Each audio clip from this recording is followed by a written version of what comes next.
Jemaat, sebelum kita memulai ibadah kita pada sore hari ini, ada baiknya kita akan melaksanakan saat teduh pribadi jemaat bersama keluarga.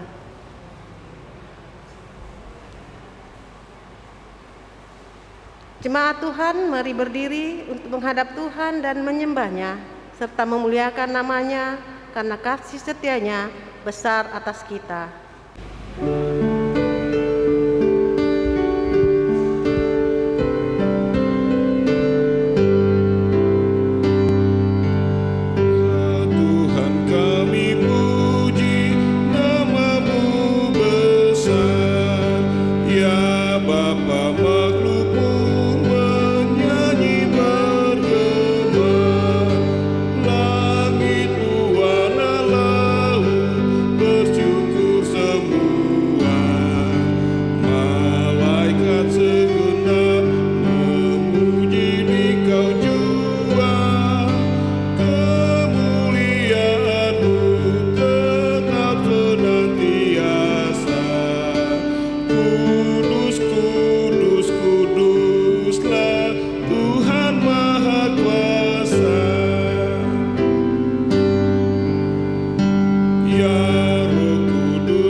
Jemaat Tuhan, mari kita berdoa. Allah Bapa kami, Sang sumber napas kehidupan seluruh umat manusia, yang kami sembah dan puji di sepanjang hidup kami. Terima kasih Tuhan untuk kasih setia serta perlindungan-Mu yang tak berkesudahan atas kehidupan keluarga kami. Dengan kerendahan hati kami memohon kepadamu untuk hadir dan memberkati persekutuan keluarga kami saat ini, dari awal, pertengahan, hingga akhir, sehingga persekutuan keluarga ini dapat menjadi kesukaan bagi nama-Mu. Di dalam nama Yesus Kristus, kami telah berdoa dan mengucap syukur. Amin. Jemaat dipersilakan duduk.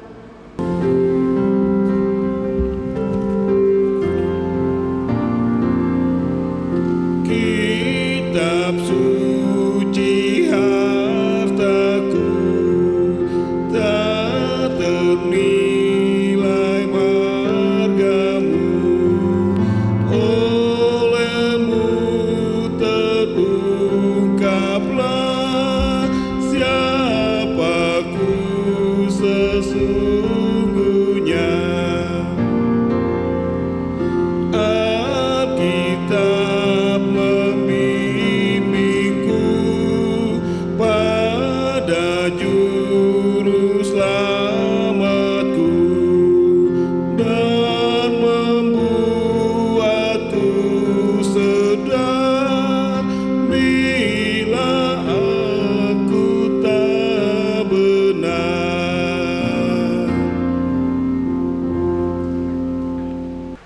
Bapak Ibu yang dikasihi Tuhan, sebelum kita masuk dalam pemberitaan firman, saya mengajak setiap kita untuk mempersiapkan bacaan Alkitab yang diambil dari kitab Kejadian pasal yang ke-41 ayat yang ke-25. Ada satu ayat yang menjadi pembacaan kita pada malam hari ini, Kejadian pasal 41 ayatnya yang ke-25. Apabila Bapak Ibu sudah menemukan bacaan Alkitab yang saya maksud, kita biarkan Alkitab kita tetap terbuka, kita berdoa mohon bimbingan Roh Kudus. Mari kita berdoa. Allah Bapa yang Maha Baik, terima kasih Tuhan untuk segala berkat, penyertaan, kasih setia Tuhan yang boleh kami alami menuntun langkah setiap kaki kami dalam beraktivitas, bekerja, dan juga melaksanakan pelayanan. Kerinduan hati setiap kami Tuhan untuk kembali bersekutu pada malam hari ini dari rumah kami masing-masing, memuji-muji nama Tuhan, dan sebentar kami semua akan membaca, merenungkan firman-Mu.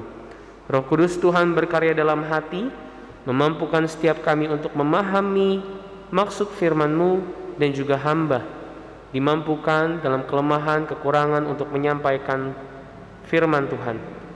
Berbicaralah Bapa, karena kami telah siap untuk mendengarkan dan bersedia untuk melakukannya. Amin. Jemaat Tuhan, saya undang untuk bangkit berdiri untuk mendengarkan firman Tuhan yang dibaca dari kitab Kejadian 41 ayat yang ke-25 yang menyatakan, lalu kata Yusuf kepada Firaun, kedua mimpi tuanku Firaun itu sama. Allah telah memberitahukan kepada tuanku Firaun apa yang hendak dilakukannya. Demikianlah firman Tuhan, terpujilah Kristus. Haleluya. Haleluya, haleluya, haleluya.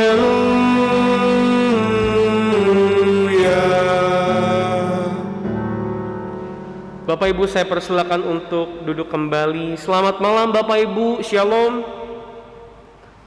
Walaupun saya belum bisa mendengar balasan sapaan Shalom dari Bapak Ibu secara langsung, di tengah kondisi seperti sekarang ini, saya terus berharap kita semua dalam perlindungan dan kebaikan Tuhan.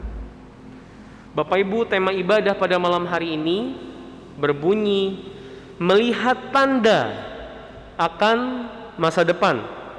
Nah, Bapak Ibu, berbicara soal tanda, umumnya kita akan teringat dengan simbol-simbol yang tertera dalam rambu-rambu lalu lintas atau kata-kata yang diterterakan pada petunjuk arah jalan. Nah, apa fungsinya daripada tanda-tanda ini Bapak Ibu? Sebagai petunjuk, sebagai peringatan supaya kita berhati-hati. Sebagai petunjuk, sebagai peringatan supaya kita tahu jalan, tahu arah, tahu medan. Nah, demikianlah juga halnya tanda dari Tuhan yang tentu menjadi kerinduan bagi setiap kita. Ketika dalam pergumulan, ketika kita sedang menjalani tanggung jawab, ketika kita diperhadapkan dengan berbagai macam pilihan, keputusan, kita cari, kita minta tanda dari Tuhan. Kira-kira mana Tuhan yang harus aku pilih? Apa Tuhan yang harus aku lakukan? Beri tanda Tuhan.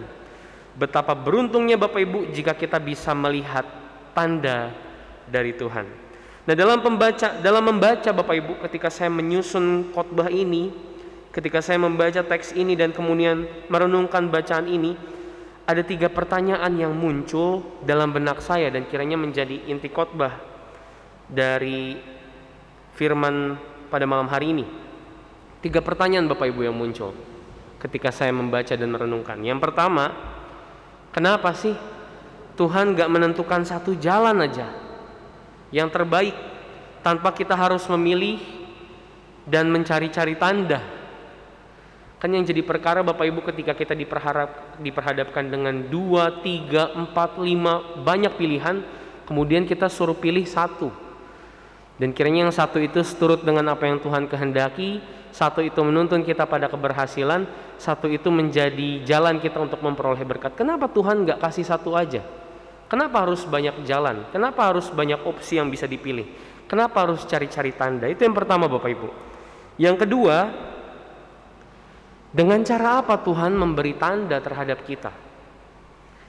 Yang ketiga, bagaimana cara kita memperoleh tanda dari Tuhan? Nah Bapak Ibu, dalam rangka mencari jawaban atas ketiga pertanyaan tersebut, saya mengajak Bapak Ibu untuk kembali memberikan perhatian pada bacaan kita malam hari ini. Bapak Ibu, ayat 25 yang menjadi pembacaan, lalu Yusuf berkata kepada Firaun, kedua mimpi tuanku Firaun itu sama. Mimpi apa Bapak Ibu yang dimaksudkan? Baiklah kita memberikan perhatian pada ayat yang ke-17 sampai dengan yang ke-24. Jadi ringkasannya Bapak Ibu, Raja Firaun mengalami mimpi Bapak Ibu. Mimpi yang pertama, ia melihat 7 ekor lembu gemuk-gemuk. Kemudian muncul 7 ekor lembu yang kurus.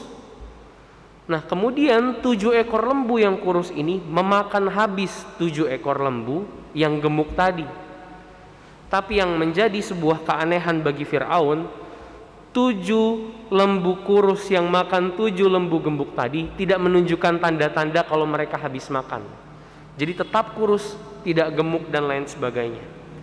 Terbangunlah Firaun Bapak Ibu, dan kemudian tidur dan bermimpi lagi. Mimpi yang kedua, ia melihat 1 tangkai 7 bulir gandum yang baik dan 7 bulir yang kering, kurus, layu. Kemudian 7 bulir itu memakan 7 bulir yang terisi. Nah Bapak Ibu, kedua mimpi tersebut seisi Mesir tidak ada yang bisa menafsirkannya. Tidak ada yang tahu apa maksudnya. Kemudian terdengarlah kabar tentang Yusuf. Wah, ini tokoh yang bisa dikatakan sebagai anak ajaib, bisa menafsir mimpi, bisa memahami apa yang Tuhan kehendaki lewat mimpi. Muncullah kabar tentang Yusuf, sang penafsir mimpi. Jadi kalau kita baca ayat yang ke-15, Yusuf ini dipanggil Bapak Ibu sama Firaun. Berkatalah Firaun kepada Yusuf, "Aku telah bermimpi dan seorang pun tidak ada yang dapat mengartikannya, tetapi telah kudengar tentang engkau, hanya dengan mendengar mimpi saja engkau dapat mengartikannya." Dan benarlah kabar tersebut Bapak Ibu. Yusuf menafsirkan mimpi Firaun. Jadi begini isi tafsirannya Bapak Ibu. Di masa mendatang, tanah Mesir akan mengalami selama 7 tahun ke depan akan mengalami kelimpahan. Itu yang ditunjukkan dengan 7 tangkai gandum yang berisi dan baik, dan juga 7 ekor lembu. Jadi Yusuf mengatakan bahwa sebenarnya 2 mimpi tadi isinya sama. Itu mau mengatakan bahwa selama 7 tahun ke depan Mesir akan mengalami kelimpahan. Kemudian 7 tahun berikutnya Mesir akan mengalami bencana kelaparan yang sangat panjang. Bahkan tidak hanya itu Bapak Ibu, kalau kita baca lagi terusan dari ayat yang ke-25, ada usulan yang juga diberikan oleh Yusuf kepada sang raja, dan benarlah segala apa yang dikatakan oleh Yusuf tentang mimpi dari Firaun tadi. Nah Bapak Ibu, demikianlah firman Tuhan kita pahami. Nah berdasarkan cerita ini ada beberapa catatan Bapak Ibu yang saya temukan untuk menjawab 3 pertanyaan di atas. Kenapa Tuhan kasih banyak jalan, banyak pilihan? Dengan apa Tuhan memberikan tanda? Bagaimana cara kita memperoleh tanda?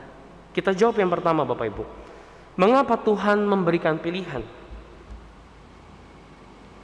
Jawabannya agar kita mengharapkan tanda dari Tuhan. Kalau kita cuma diberikan 1 jalan, kita cuma diberikan 1 kemungkinan, kita tidak akan memohon tanda dari Tuhan. Berdoa pun mungkin tidak.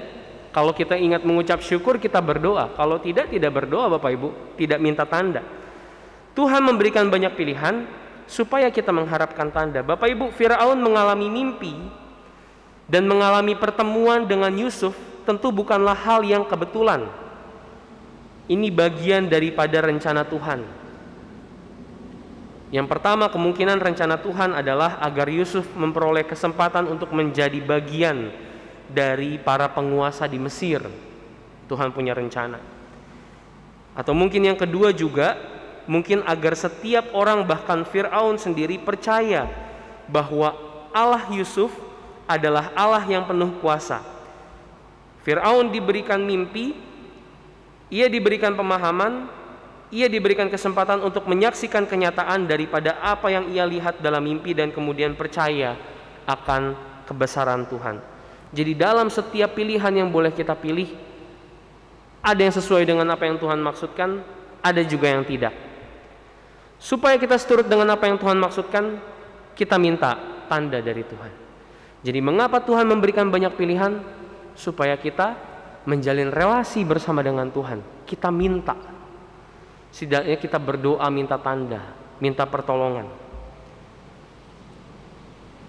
adanya pilihan, adanya tanda, supaya kita menyadari betul bahwa kita kurang, kita memiliki kelemahan, supaya kita senantiasa berserah, supaya kita senantiasa meminta tanda, dan kemudian mengalami, menyaksikan kuasa Tuhan dalam kehidupan. Jadi ada relasi Bapak Ibu yang Tuhan harapkan. Relasi yang terjadi.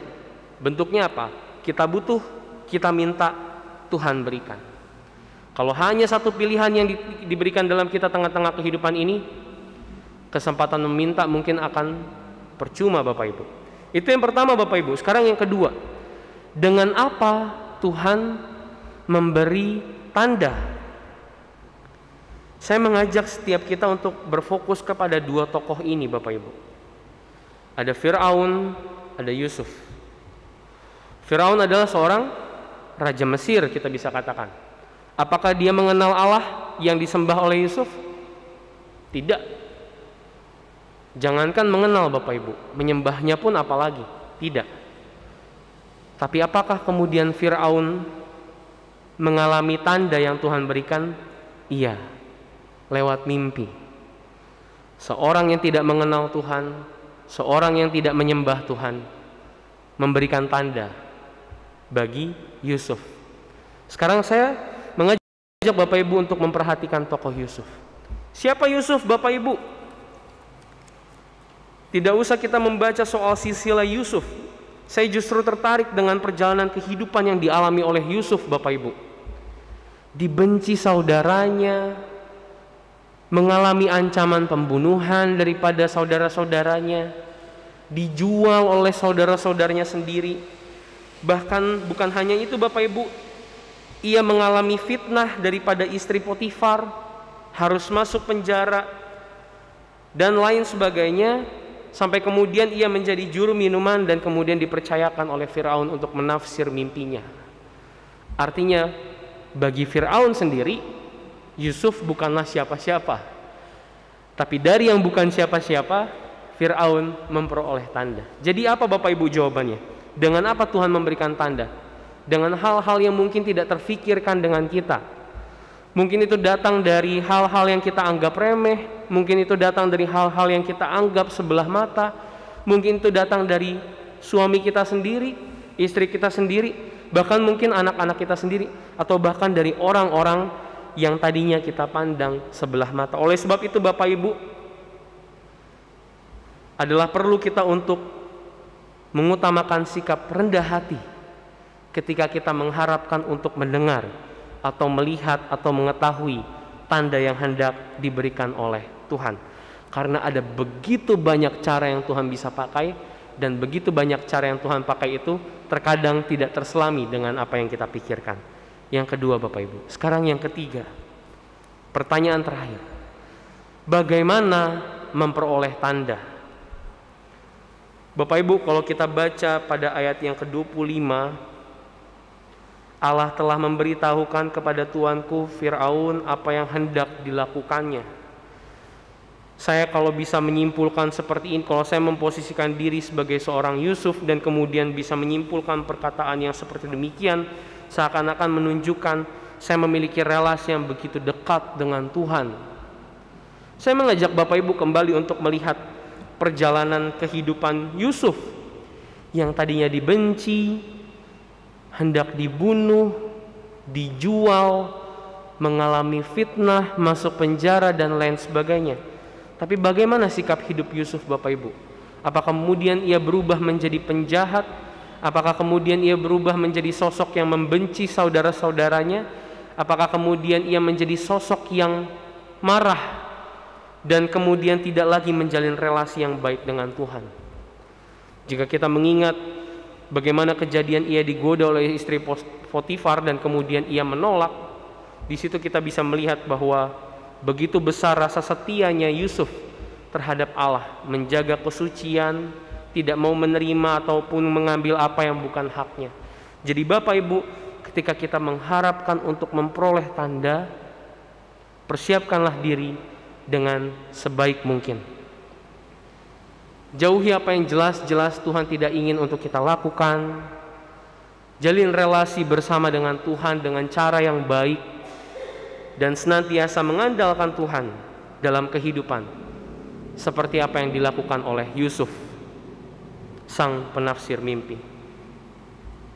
Sebagai penutup khotbah, Bapak Ibu, bagi setiap kita yang senantiasa terus mengandalkan, mengharapkan tanda daripada Tuhan, maka berjaga-jagalah, latihlah diri, senantiasa belajar untuk terus menjalin relasi bersama dengan Tuhan, upayakan lakukan apa yang baik.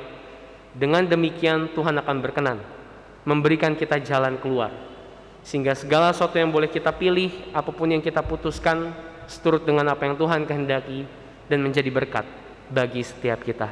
Tuhan memberkati kita. Amin.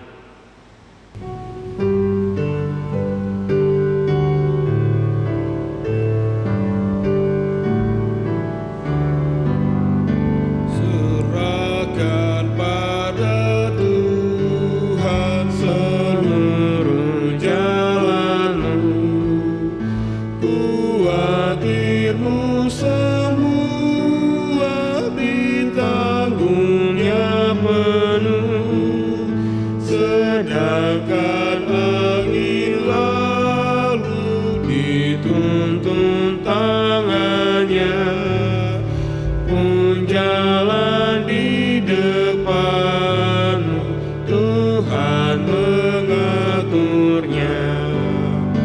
Hendaklah kau percaya kepada Tuhanmu, niscaya kau bahagia, kerjamu pun teguh, usahamu sendiri takkan menolongmu.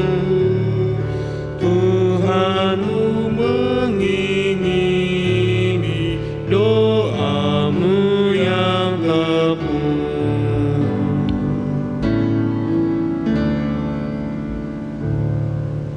Jemaat Tuhan, marilah kita bersatu dalam doa. Tuhan, kami mengucap syukur, kami berterima kasih untuk kebaikan-Mu, kasih setia-Mu, berkat penyertaan Tuhan yang boleh senantiasa dinyatakan dan kami rasakan di tengah-tengah kehidupan. Mohon ampun kami Tuhan atas segala kekurangan, kesalahan, dosa yang kami perbuat, yang sering kali menyakiti hati Tuhan ataupun sesama kami. Bimbing kami, tuntun kami Tuhan, sehingga kehidupan kami boleh menjadi lebih baik lagi dari hari ini, layak di hadapan Tuhan, layak untuk menjadi perpanjangan tangan-Mu, jadi berkat bagi orang-orang di sekitar. Terima kasih Bapa untuk persekutuan yang boleh kami langsungkan pada malam hari ini. Terima kasih untuk firman-Mu yang boleh kembali menyapa kehidupan setiap kami, untuk mengingatkan kami semua akan tanda yang Tuhan persiapkan dan Tuhan sediakan, dan yang bisa kami minta daripada Tuhan.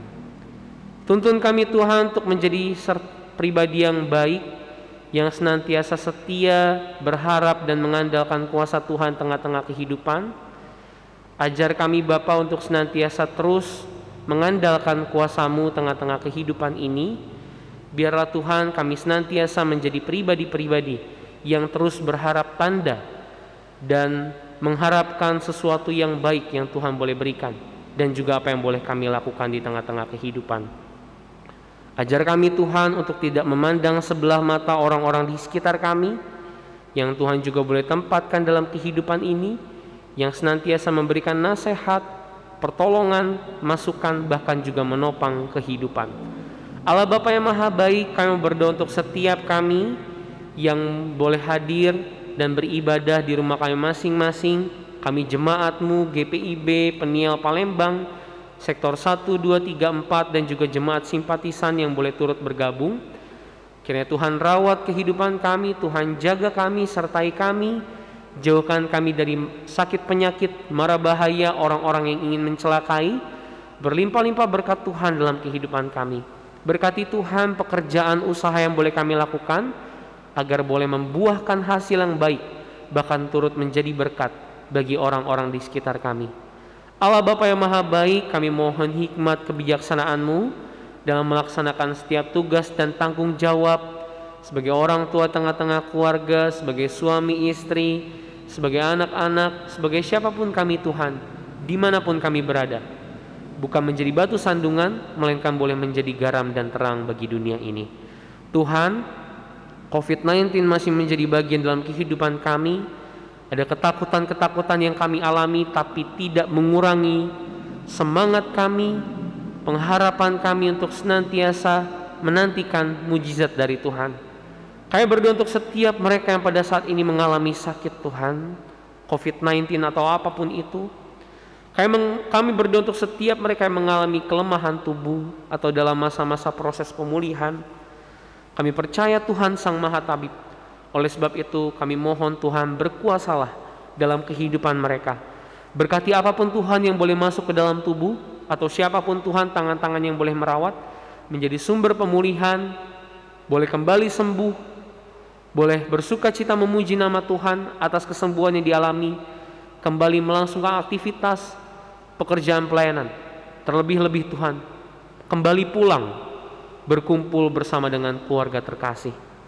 Bapa, kami serahkan pemerintahan kami serahkan setiap orang Tuhan yang boleh ambil bagian bahkan memberi diri dalam penanggulangan COVID-19 ini. Kiranya Tuhan berikan kesabaran, Tuhan berikan kekuatan, kesehatan, sukacita, dan juga hikmat, agar setiap keputusan, tindakan-tindakan yang boleh diambil didasari oleh hikmat-Mu ya Bapa. Kami serahkan seluruh kehidupan kami yang penuh rahasia ini hanya ke dalam tangan-Mu.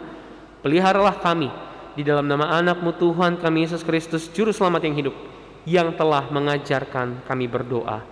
Bapa kami yang di surga, dikuduskanlah nama-Mu, datanglah kerajaan-Mu, jadilah kehendak-Mu di bumi seperti di surga. Berikanlah kami pada hari ini makanan kami yang secukupnya, dan ampunlah kami akan kesalahan kami, seperti kami juga mengampuni orang yang bersalah kepada kami. Dan janganlah membawa kami ke dalam pencobaan, tetapi lepaskanlah kami daripada yang jahat.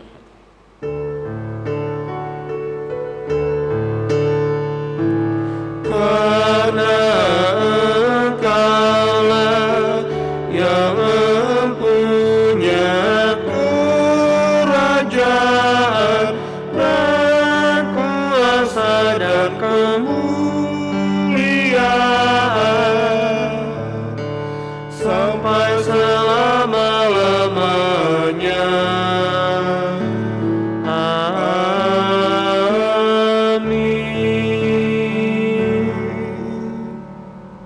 Jemaat sekalian, marilah kita memberikan persembahan kepada Tuhan dengan hati, mulut dan tangan kita, sebagaimana yang tertulis dalam Yunus 2 ayat 9, firman Tuhan berkata, "Tetapi aku dengan ucapan syukur akan kupersembahkan korban kepadamu, apa yang kunazarkan akan kubayar, keselamatan adalah dari Tuhan."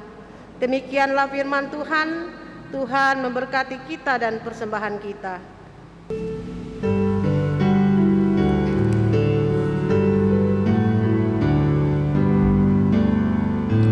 Mari bersyukur semua atas kebajikan Tuhan, kasih perjanjiannya sungguh nyata selamanya.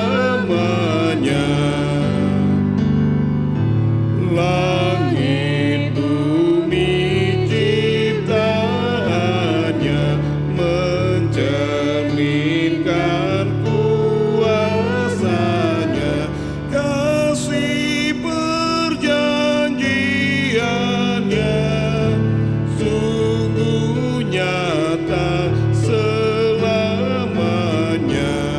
Umat memberikan persembahan.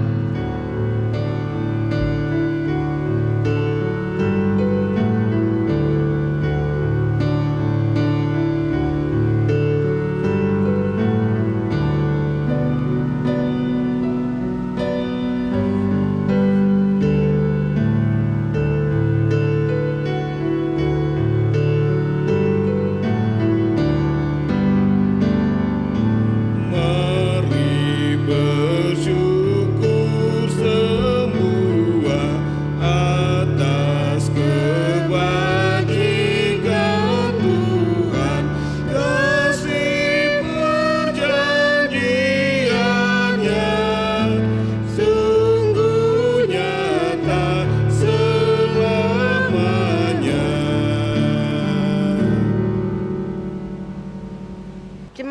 sekalian, mari kita berdiri untuk menyerahkan persembahan ini kepada Tuhan dalam doa syukur. Mari kita berdoa. Kami bersyukur kepadamu ya Tuhan, untuk limpah kasih dan pemeliharaanmu sampai saat ini. Berkati dan kuduskan persembahan yang kami bawakan ini, menjadi berkat dalam karya kasih dan kesaksian bagi sesama, bahkan untuk memuliakan namamu di dunia.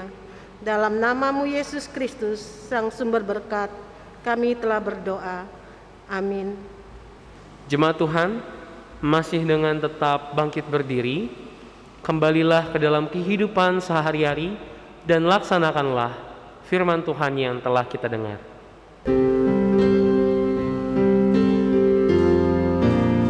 Gembala baik bersuling dan merdu, membimbing aku pada air tenang, dan memberikan aku berteduh di padang rumput hijau berkenan. Oh gembalaku itu Tuhanku, membuat aku tenteram hening, mengalir dalam sungai kasih-Ku, kuasa damai cerlang bening. Kepada domba haus dan lesu, gembala baik memberikan air segar ke dalam hati haus dan sendu. Diberinya air hidup yang benar. Oh gembalaku itu Tuhanku, membuat aku tenteram hening, mengalir dalam sungai kasih-Ku, kuasa damai cerlang bening. Jemaat Tuhan, marilah kita arahkan hati dan pikiran kita di hadapan Tuhan. Kita terima berkat Tuhan. Kiranya kasih karunia dan damai sejahtera dari Allah Bapa kita, dari Tuhan kita Yesus Kristus, dan melalui persekutuan Roh-Nya yang kudus, menyertai memberkati setiap kita hari ini, esok kekal, dan sampai selama-lamanya. Amin.